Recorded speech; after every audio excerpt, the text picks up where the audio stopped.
between the two of you, you're an us. You have a relationship there that is not just Joanna and Matthew, that God has allowed you to rebuild an us. And the fact that yes, there's lots for a person who is wrestling with addiction, and there's even some for the spouse, but really focusing on rebuilding the us, perhaps brand new, perhaps for the first time, and focusing on the relationship part. I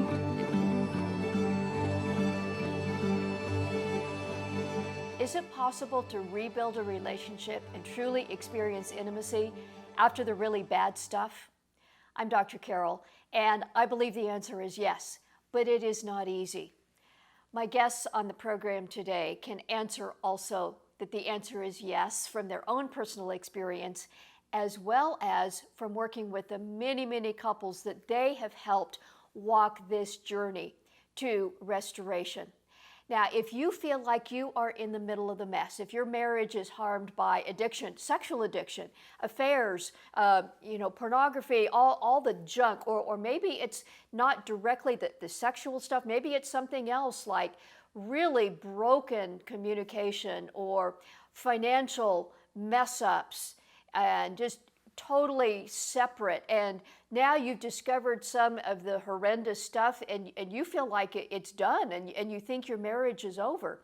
This is a program that I encourage you to keep watching. Joanna and Matthew Raabsmith have done some amazing work in, first of all, their own marriage, and you will hear about that, but also in what the journey to rebuilding intimacy is like. Something that I hear occasionally from either husband or wife is, if we just have sex again, then that'll fix things.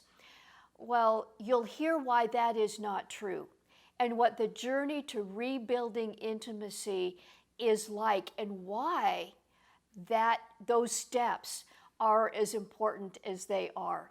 So, Matthew and Joanna Raabsmith. Well, Joanna and Matthew Raabsmith, I have been looking forward to this conversation. Just at the beginning, a huge thank you for your time, for sharing what we're going through today. It's just awesome to have you on the program.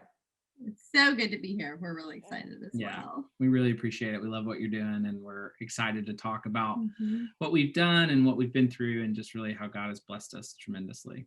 Amen. Amen. We briefly met at the SILS conference a few weeks ago, and I was, blessed by what you shared there.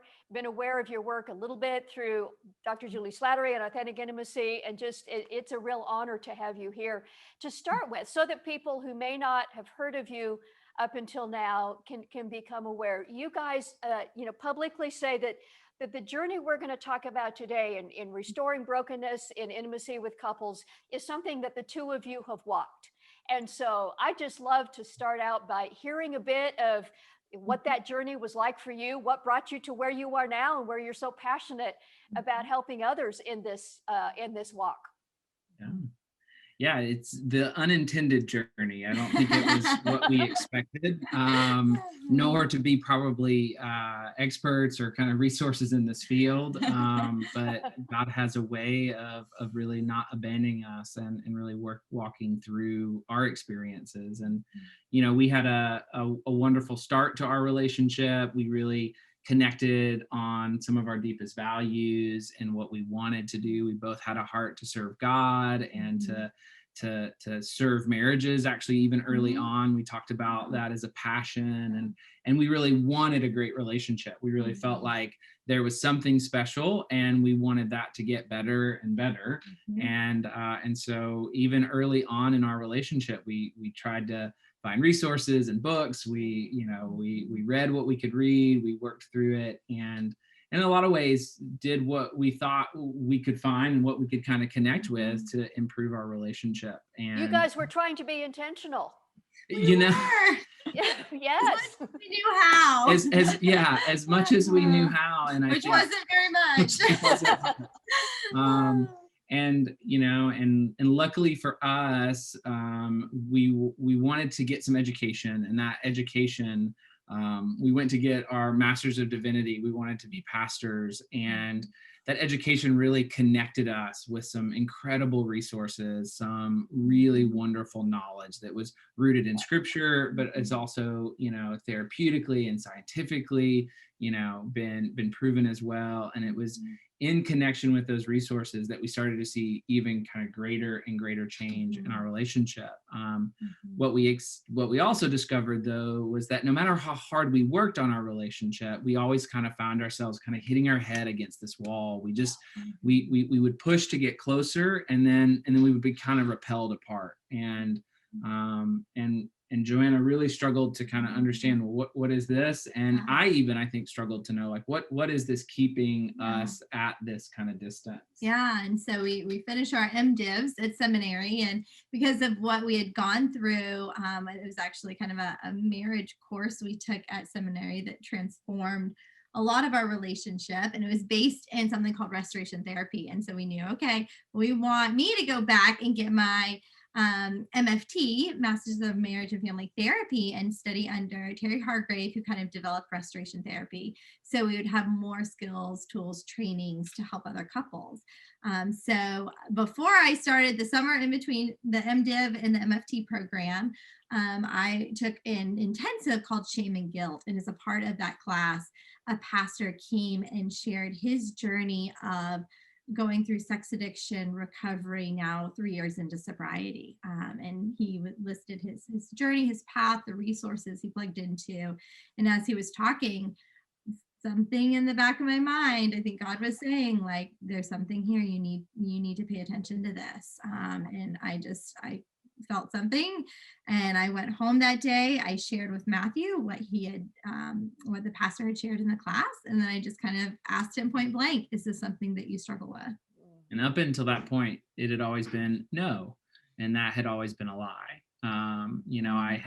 I had really minimized my struggles with pornography and sexual addiction. I'd always said that's what I used to struggle with. This isn't a part of our life now. And as that addiction really started to take greater and greater hold of my life and to have a greater and greater impact, I just hid more and more. And that day, August 1st, 2013, she asked, and for some reason, the first time I said yes. When I did, it was terrifying because I knew that I had really put our relationship on the chopping block. I knew that my behavior really didn't qualify me to stay with her, and I had not honored the fidelity of our relationship. I had betrayed her significantly. And instead of, running from me, she handed me that sheet of paper and she said, here's what you're going to do. And there was a little bit of, okay, yes. And so we got to work on recovery. And so we started the process. A lot early on was me dealing with my addiction, dealing with really the kind of bondage and the imprisonment that I had been a part of. And then, creating some space for Joanna to deal with the impact of that betrayal, really the kind of rupture in her vision of what our marriage should be and what our marriage was. I think the hardest part for her was realizing, so much of those years, now I really don't know what they are. And so making kind of space for that. And then eventually trying to figure out, well, what the heck do we do about us? We really did love our marriage, but it was hard to believe that we needed to put back what we had had before. That didn't feel like the right thing to do. And we said, okay, if we're gonna do this, we need to figure out what it is we're working towards and how we get there. And so that's really what we did. We kind of devoted ourselves to figuring out, how do we each recover from this? How do we each show up? And how do we rebuild our relationship the right way? And that's really what has launched us into our work, is realizing that this is what couples in that space usually desperately need. And part of our journey was kind of piecemealing together some resources and realizing what doesn't work, finding what does, because there was quite a bit of resources for Matthew going through the journey, much fewer resources for me, and almost no resources for us as a couple. And so as we found healing, we realized that that is not always the case for couples going through this. And oftentimes because of a lack of good resources about healing relationship that has gone through betrayal. And so we became pretty passionate about trying to put together those resources, trying to reach couples and let them know there is hope for healing and here's what it can look like. Yeah. I love what you guys were saying, that it wasn't you trying to go back and make something that you had had in the past, that you were rebuilding something that needed to, you can see between the two of you, you're an us. You have a relationship there that is not just Joanna and Matthew, that God has allowed you to rebuild an us. And the fact that yes, there's lots for a person who is wrestling with addiction, and there's even some for the spouse, but really focusing on rebuilding the us, perhaps brand new, perhaps for the first time, and focusing on the relationship part. I have talked with a number of people walking through this that really struggled to see what can the us be. That okay, if I deal with my stuff, that's fine, but my spouse isn't really in this. And one question that I'd love you guys to speak to first, for the person who discovers that sexual addiction or sexual betrayal is happening in their marriage, and their spouse is not acknowledging it. They're not like you, Matthew, saying, "Yeah, I'm going to do this. It's there." Talk to that person first, and then we'll talk a bit about the journey forward. Yeah, that's an incredibly difficult place to be, especially because a lot of times when that happens, you aren't given full honesty even then. And so you only know the small piece. You still don't know the reality of what you're living in. And that's very traumatic for that person going through that. And so, I think when I work with clients who that's their story, that's what they're going through, I work really hard to help empower them in that situation so they're not dependent on their spouse to know their own reality, right? They're not dependent on their spouse for their own security. And so working to figure out, okay, where are you going to find that security, right? It has to be apart from them. It has to be in God. It has to be in yourself. And so working really hard to focus on that self-care, creating healthy boundaries to keep yourself safe in that relationship where you don't know fully what's going on, and the details, the practicals of all of that look so different in each relationship, but those are some really important starting places. Understanding your own trauma reactions and how to manage those and how to kind of heal from those, that is possible outside of the relationship, right? And so really focusing a lot on that is, I think, initially some really important steps. And one of the things I think we always like to mention is that, healthy self and healthy relationships really should never work against each other. And so, for someone who is in a relationship with a partner who's maybe stuck in an addiction or is unwilling to kind of accept responsibility or acknowledge the impact of their actions, I can still take care of what I'm responsible for. And in my relationships, I'm responsible for me, and I'm responsible to care for the relationship. I'm not responsible to care or meet the needs of the other person, but I am responsible to the relationship. And part of that will mean nurturing someone, caring for them by holding them accountable, by being able to say that our relationship deserves two people who accept responsibility for their actions, who take responsibility for where they're at and what they do. And if you will not do that, I will care for our relationship by either kind of setting boundaries or expectations for really speaking for the marriage. And so we encourage partners that you have an opportunity to speak for your marriage. If the other person chooses not to speak for your marriage, chooses to speak for their addiction or to value that, they are communicating, that they are moving out of the relationship, that they are in a lot of ways choosing divorce. Yeah. And you have the ability to say that, and at the same time to be compassionate, to be as patient as you feel like is reasonable. Yeah. That it doesn't have to be one or the other. It doesn't have to be adversarial, even as someone is really, really wound up in the pain and in this destruction of addiction. Yeah. And understanding your own tendencies to play into it in unhealthy ways, right? And so, I worked with clients where maybe the husband is in that blaming stage, not taking responsibility, saying, okay, if you just would have sex with me more often, right? It can actually be tempting for the partner to take that responsibility on, because then I have more control. Well, if I can fix it by just having more sex, I'm in control. And that feels much better than being out of control and letting him take full responsibility for his actions, right? Good point. That can be really scary. So helping people understand those types of dynamics and how you can actually heal and empower yourself by letting go of what is not yours to control and not taking responsibility. And that is hard. We as humans love to be in control. Oh, Oh, yeah. totally. Yes. Totally. Yeah. Oh, it feels so good, even when it's really painful. And what we love to help people realize is that you take control because you feel unsafe. But when you take control of what's not yours and what you're not responsible for, you will actually feel less safe. I talk with partners a lot and say, if you manage his recovery once he's in it, even though that will feel in the moment that you are safer, because you know that he can't manage himself, when you start to think about the balance of that relationship, it will feel less safe. You will start to feel like, whoa, I'm not with a partner. I'm not with someone I can rely. And so really understanding that a lot of these behaviors bring us back to the thing that drove them in the first place, and helping people to kind of know that pattern early on in recovery, early on, and really wherever they are in their relationship, and being incredibly, I think, compassionate with people to understand, like, you are here because of the pain you're in.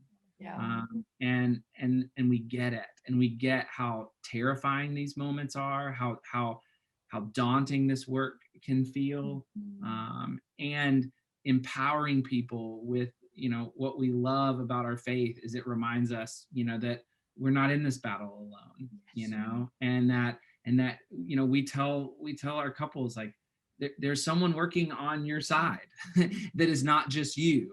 Right. And that is really good news. Because what you can't accomplish on your own, God will help accomplish in great ways. As Joanna said, we were incredibly lucky, because even though we had to search and piecemeal really good resources and the right steps, I can't tell you how many times God showed up for our marriage, either financially or in terms of space and time and the right resource. The fact that an incredibly courageous pastor was willing to share his story meant that the struggle that I had had for 20 years of my life was now a struggle I didn't have to face alone. That I had the resources, that I had the people in my life now who could walk with me on that journey. That was God. I know it was. I know God had his hands in all of that. And so we love to remind our couples of that, remind our spouses of that, you're not alone in this, even when it feels that way. So Really good news. Oh, super good news. There's a dynamic I have seen on occasion where a husband or wife, more often the husband, but it can be either, confesses it's burdened them so long, and they out with it. They say, yeah, this is me. And they feel some relief. Now, the spouse, the one who's been hurt, betrayed, whatever appropriate words are there, now they're more burdened. Now they know more than they did before. And the person who is now relieved feels like, oh, now let's work on getting back together. And the person who has been traumatized, no, I'm not ready. It's not safe. Talk a bit about that dynamic.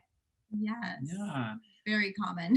Yeah. And absolutely. Part of our work has been to really help couples understand that when there is a breach like infidelity, addiction, betrayal, how you go about the process of restoring is as important as restoring. And that so often where we see couples really struggle is in the order in which they really, kind of deal with this issue. And so what we have tried to do is to create a kind of concept and a path that helps them see, yes, we are heading towards something better. Yeah. And how we get there and the steps that we take will help us get to that place. And if we don't, we'll find ourselves really frustrated at all the work we get without the really kind of payoff and the results that we want. Yes.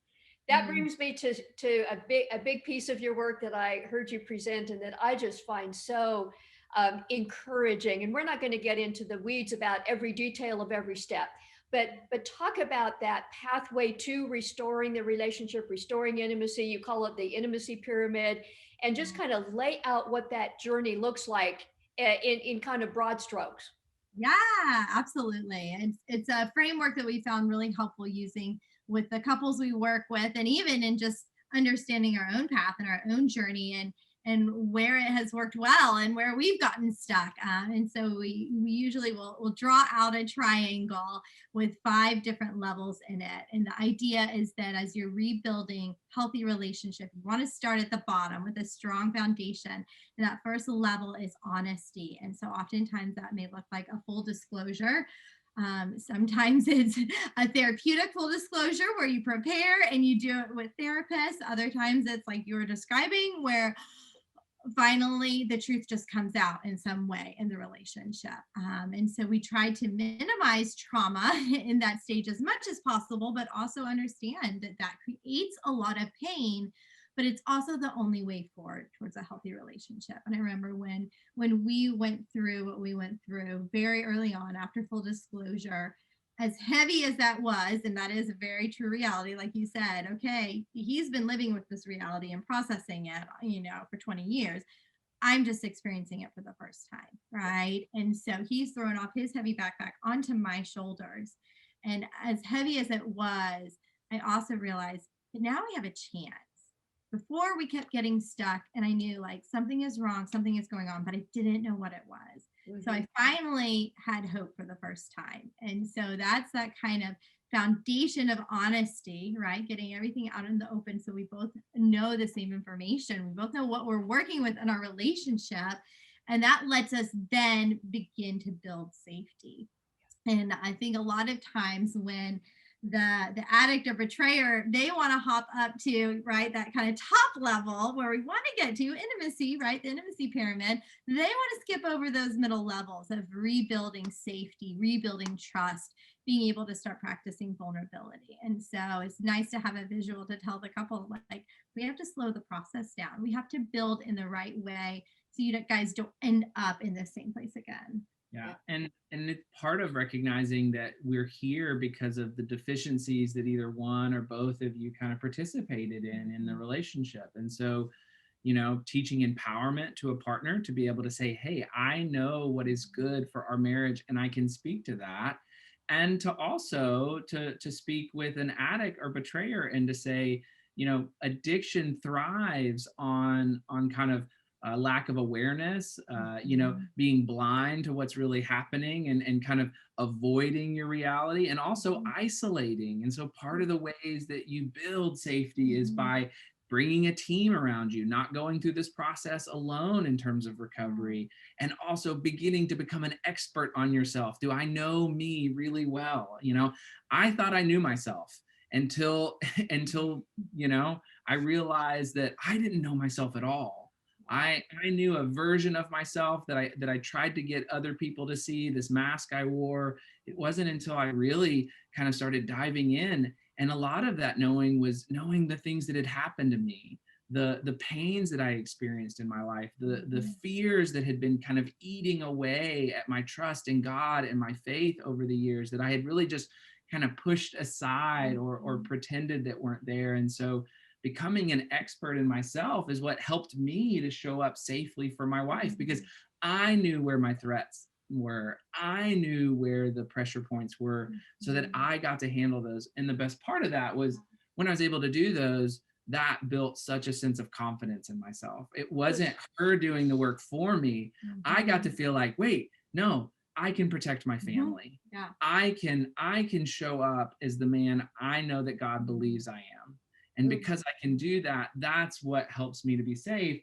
That's what allows us to really trust each other and then to work together as a team again. Yeah. And that confidence and belief in himself is what builds safety for me in the relationship, that I don't have to manage, I don't have to control, I don't have to check in on him Yeah. and where he's at. That's something that he is being open and transparent about, and he's demonstrating that he can take that responsibility. And so it's only after a relationship has committed to a pattern like this for some time that you begin to have a sense of stability and safety building back in. And that's when you would then start stepping into trust, right? Where you're starting to risk a little bit more. You're starting to lean in a little bit more to each other. But we always tell partners, we don't expect you to trust him. You shouldn't trust him. That was part of the problem to begin with, right? We want you guys to demonstrate safety to each other, trustworthiness, and then decide to trust. But it's on this kind of solid foundation of honesty and safety. And that's when the really fun couples work starts happening. That is so great. And thank you, Matthew, for also reminding us that nobody wakes up one morning and says, I'm going to get addicted to porn and harm my future and my marriage and my life and my relationship with God, or whatever your brand is. Right. There's also stuff that happened to you. You mentioned fears and just everything. There's stuff that happened to you and then you responded. Yeah, some of that was sinful, but that whole process, you need to do the work for yourself so that you can become a safe and trustworthy person and eventually become capable of intimacy. Absolutely. And that's what we love. This idea that intimacy, like I said, is not meeting each other's needs or making each other complete. It's the ability to work on a relationship together as a team. You know, for two people to care for the marriage, that is what drives intimacy. And it's when we've been able to realize in ourselves what I'm really capable of in Christ, what God has done in redeeming and restoring me. That's what sets me free to really lean into this relationship well, to lean in it in the way that God leans into a relationship with me. And so that's the fun part of really this work. And what we love is that what we've learned from couples who've made it through betrayal and addiction, we've learned what every couple needs to know about relationships, because this journey, while it is one of rebuilding, it's also a journey that every couple is on. And that's really what has been so fun for us to see, is how our story informs not only just couples who are going through betrayal, but of couples who are just getting married for the first time. For couples who've been struggling with other issues that may not be addiction or really kind of these destructive tendencies, may really struggle with communication and partnership.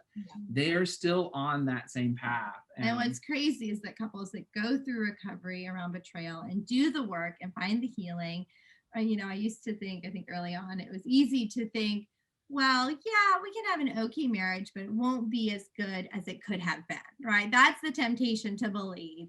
And we kind of were like, no, it's not worth it for us then. So if we can't have something at least as good, if not better, we're not going to do this, because this is going to be hard work. And so we fought hard, and it's amazing, more and more we hear stories of couples who go through this and report greater levels of satisfaction than a lot of couples who haven't, because they are forced to do the hard work that, like Matthew was saying, pretty much all couples need to do, but they aren't forced to because they don't hit a crisis moment. And so when you're forced to do the work and you choose to, you realize that you can create that relationship that you've been wanting, that one of complete intimacy and trust and connection.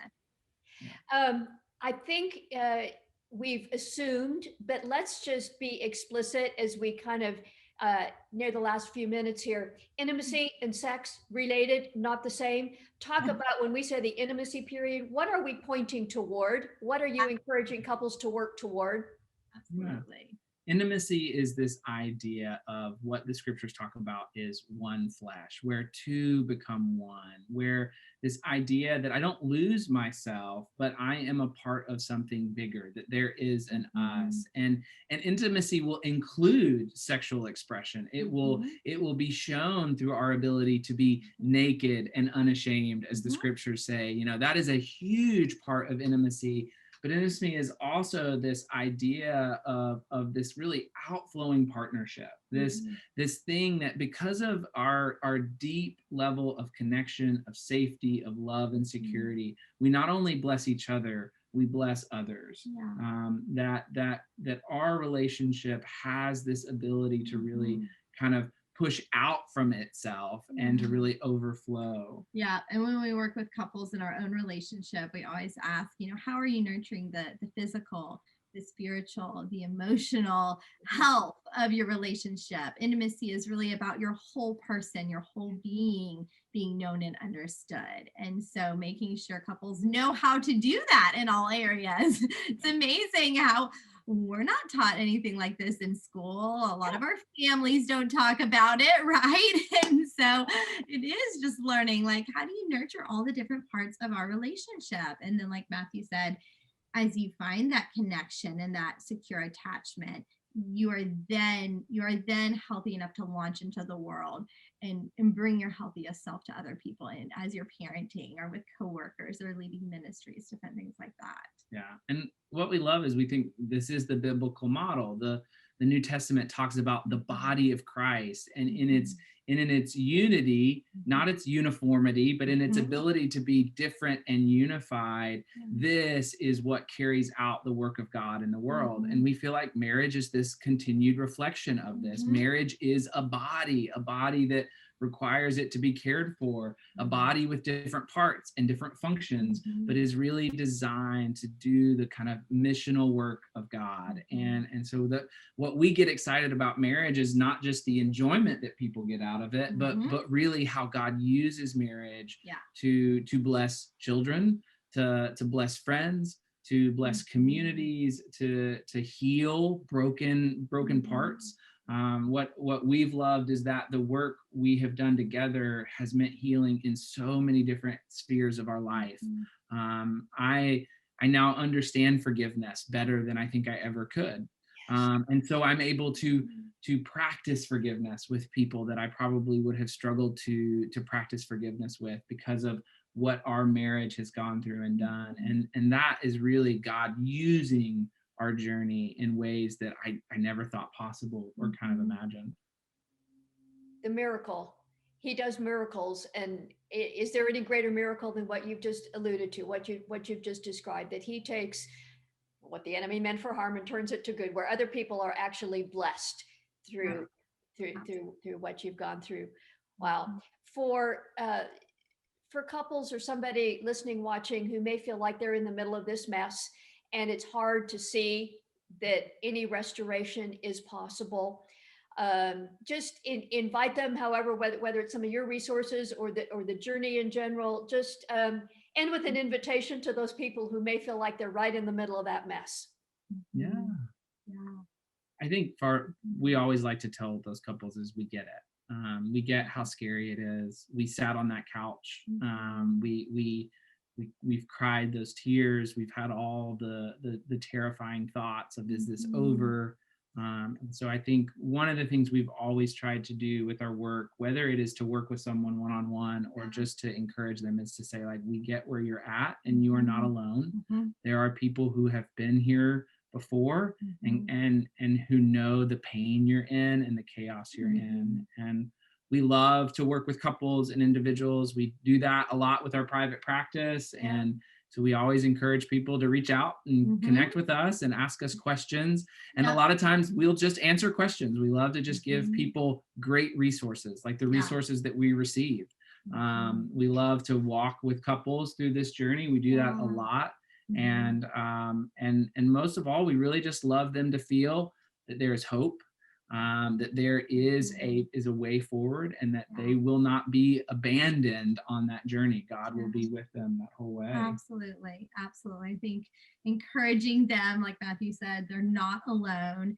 Fight for the places of safe connection that you need and that you deserve. And I know a lot of people don't have those as they start this journey. And so it is vital to find those. It is vital to figure out, okay, who are safe people? What are healthy resources that we can lean into? Like Matthew said, we work with couples all the time and love connecting people with resources depending on where they're at, what they're needing. But I think that's so important not to try and do it alone. We have a lot of couples who try that, or who have tried resources that don't fit for them and try to make them work, and then come kind of limping into our office now with sometimes even trauma from those resources that were not good fits. And so just being really self-aware and knowing what you need in the process. And if something is not working or not fitting or harming, being able to let go of it. Thank you both, Matthew and Joanna. It has been a delight. We're going to link to a few of those resources in the show notes to this podcast or underneath this video. So if you're watching or listening, be sure and check those out. Just heaps of blessings to both of you in your own marriage and in the work you do, helping so many other marriages walk this journey to the intimacy that God invites us all to, frankly. So thank you. Thank you so much. Thank Wonderful you. to be here. Appreciate it. Can you see now why simply jumping into bed again and having sex doesn't fix the intimacy problems? It's a much broader goal that God has for you, and dealing with all the stuff has to happen so that you become able to engage in intimacy again, or perhaps for the very first time. Wherever you are in your relationship, I encourage you to believe that the journey is possible, to do your own work and to fight for the relationship.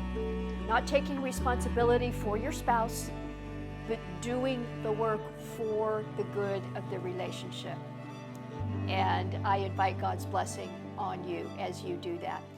The website, if you would like to connect with Matthew and Joanna Raabsmith, renovatelove.com. They have some great resources there. Also, you can reach out, get questions answered, find out if maybe even working with them is something you want to consider. So check that out, renovatelove.com. That link is also under this video in the notes below.